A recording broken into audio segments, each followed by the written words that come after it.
आप सभी को प्रेम भरा नमस्कार। मित्रों, एक घटना है। एक चर्च के बगल में एक निग्रो रहता था। तो वहाँ का जो पादरी था चर्च के, तो बहुत प्रेम भरी ईश्वरी भरी बातों को करता था।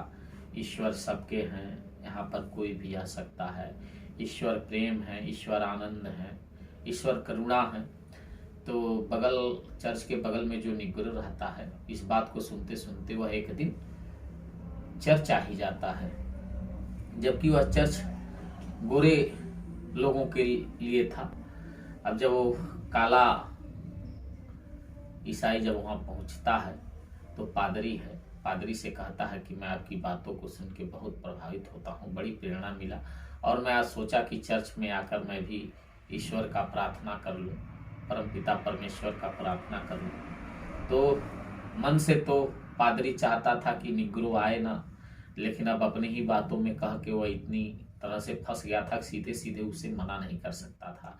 तो उसे कहता है कि पहले आप शुद्ध तो हो जाओ, पहले आप पवित्र हो जाओ, आध्यात्मिक हो जाओ, शांत हो जाओ, दान देना सीख जाओ। ये चीजें हैं जो आपकी पारमिताओं को बढ़ाती हैं। तब आप ईश्वर के पास आना और प्रार्थना करना, ईश्वर जरूर कबूल करेगा। वह इतनी बड़ी फेरी लिस्ट बना के दे देता है कि शायद उसे अच्छे अच्छे महासंत भी ना पूरा कर पाए।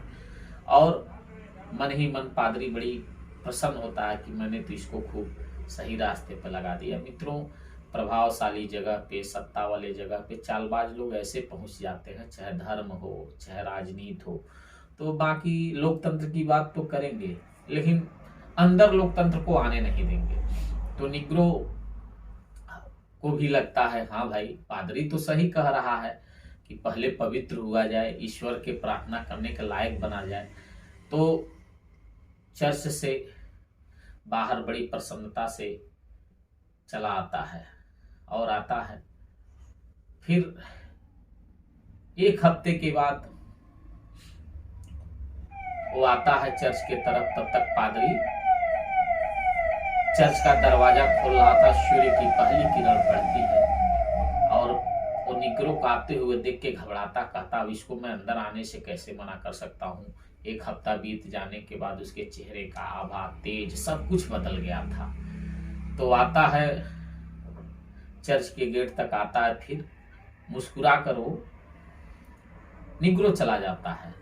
फिर पादरी को रहा नहीं जाता, वो आश्चर्यचकित हो जाता है उसकी शांति को, आनंद को देख के। फिर जाता है, कुछ दूर जब वो निकल जाता है निग्रो, तो पादरी जाता है और उससे कहता है, क्या बात है भाई, तुमको मंदिर में नहीं जाना, तुमको चर्च में नहीं जाना ईश्वर के पास प्रार्थना करने?